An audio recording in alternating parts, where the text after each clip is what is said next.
This video is on the Bronsted-Lowry definition of acids and bases.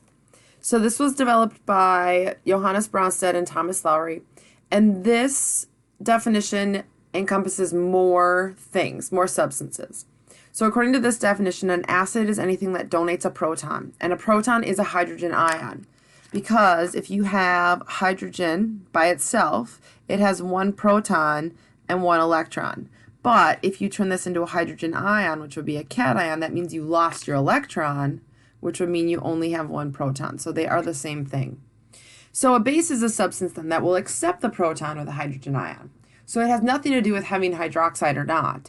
It's about what donates protons and then what accepts protons. And I don't want you to worry about this right now.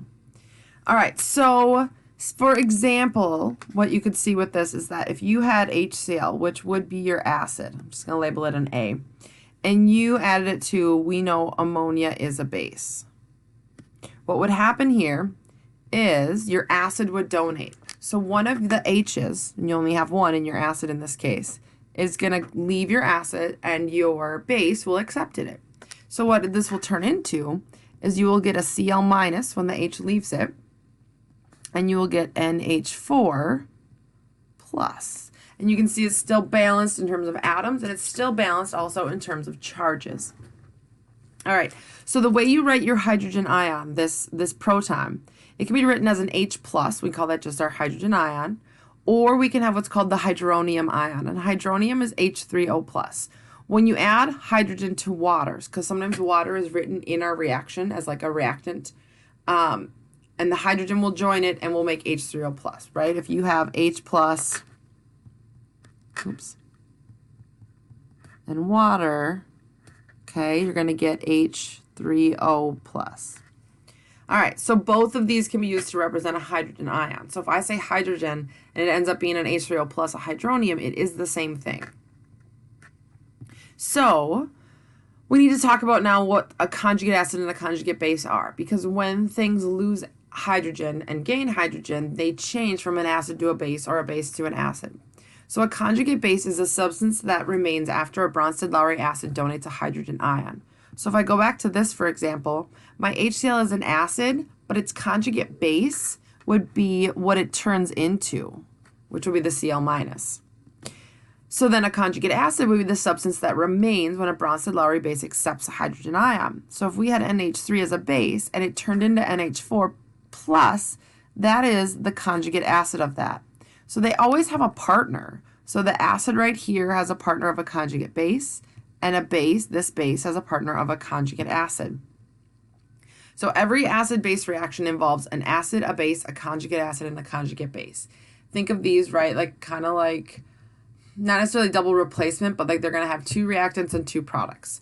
And typically how it's written is these are on your on your reactant side, and these are on your product side.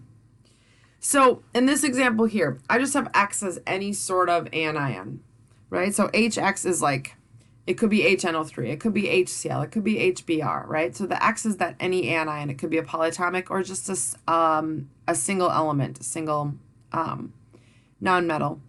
So if I react that with water, what you'll get is you'll get the hydrogen that leaves, right, the acid. This will be our acid.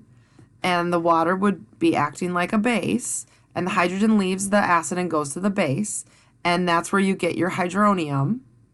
And, right, your H3O plus when you add an H to it. And the X minus that gets left behind. So what's turning into what? What are our conjugate acid and base pairs? So if my acid is HX, and you can see what that connects with because the difference is just one H. So these two are a pair. The difference is just an H between them. So I've got an acid, so then on the product side, this is its conjugate base. With the H3O plus and the H2O, we're starting with this base, and it's turning into this H3O plus as it gains a hydrogen. Again, the difference is just one hydrogen. And this side then is our conjugate acid. All right, so another way of writing that is this HX. If I don't have the plus H2O, we'd get the H plus and the X minus. Don't worry about this reaction too much. We're talking about just conjugate acid and base pairs right now. All right, so the HX and the X minus are the acid-base pair. We just talked about that. All right, and when it comes to these conjugate acid, conjugate base, this right here is key. They differ in the presence of H. So, for example, if I had H2CO3 on one side, and on another side I had HCO3 minus, what would be my acid and what would be my base? Well, my acid would be this because it has one more hydrogen, but we know that this is its pair, and this side would be its conjugate base because the acid is always going to have one more hydrogen than the base. All right, so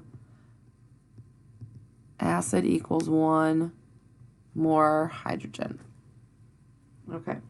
Substances that can act as an acid or a base are what we call, oops, and actually I wanted to change this.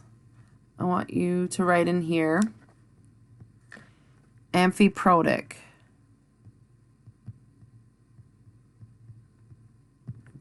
Okay, so amphiprotic can act as an acid or a base, and an example of this is water.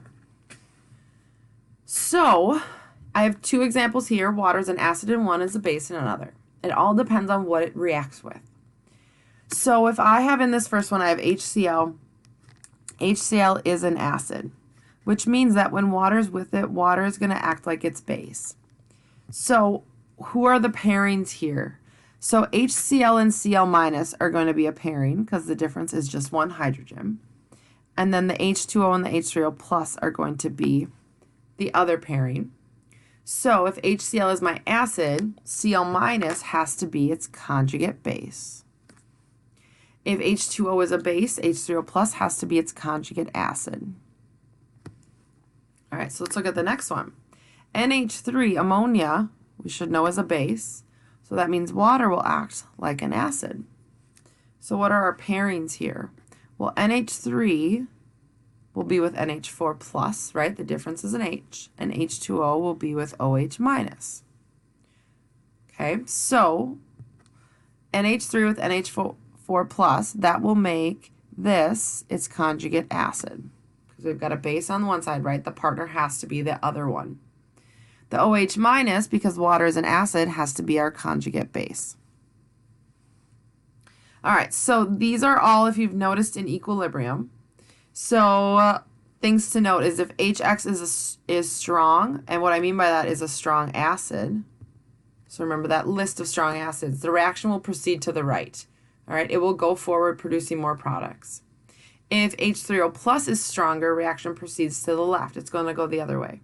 And you can kind of think of this with what we did with equilibrium. Like if HX is strong, this, right, is strong, this will be weaker, and these will be stronger, which will make it shift that way. If H3O plus is stronger, right, that's this will be down, and these will go up, which will make it shift this way. All right, so common Bronsted-Lowry bases. So I talked about ammonia. That's this right here. And then what we call amines. Amines are anything that have an NH2 group, right? And I have that line there next to the N because that's like saying like it could bond to like any sort of carbon chain. So let's just look at, I mean, we already did this ammonia. We've already talked about this. Let's look at the second one here. So I've got CH3NH2. So here's my amine group. So my amine, this is acting as a base, all right, which means it's going to donate a hydrogen to, or sorry, it's going to accept a hydrogen from my acid here. So water will act as an acid. So I have this that turns into this, and I've got my water that turns into the hydroxide. And what I'm going to have is my amine group, my CH3NH2, is going to turn into this with one more hydrogen, which makes it an acid. That's a conjugate because it's on the other side. And the H2O, as it loses a hydrogen, will turn into hydroxide, making it a base, and a conjugate base at that. So the last piece is the relative strength Don't worry about this. The stronger the acid, the weaker the conjugate base. The stronger the base, the weaker the conjugate acid. So they kind of have to balance each other out. If one is really strong, the other will have to be really weak. All right, so quick overview. If I go back here, a Bronsted-Lowry acid is anything that donates a proton. Bronsted-Lowry base, anything that accepts a proton. And then the other big piece is these conjugate acid-base pairs. Acid will always have a conjugate base pair on the other side. Base will always have a conjugate acid pair on the other side.